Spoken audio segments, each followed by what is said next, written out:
Introducing Rapis. Rapis excelsa, the family of coconut, Aricaceae family. Rapis is a suckering, clustering, erect, slender palm to 3 meters tall.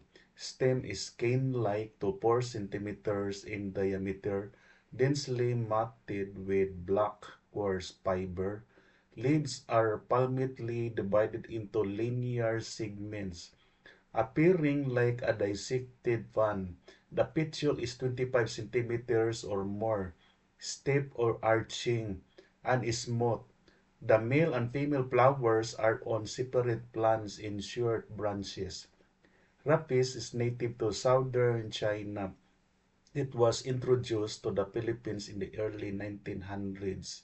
It is a sturdy plant that tolerates shady places. It is a popular indoor plant. Rapis can improve indoor air quality and provide a calming environment which can indirectly benefit mental well-being.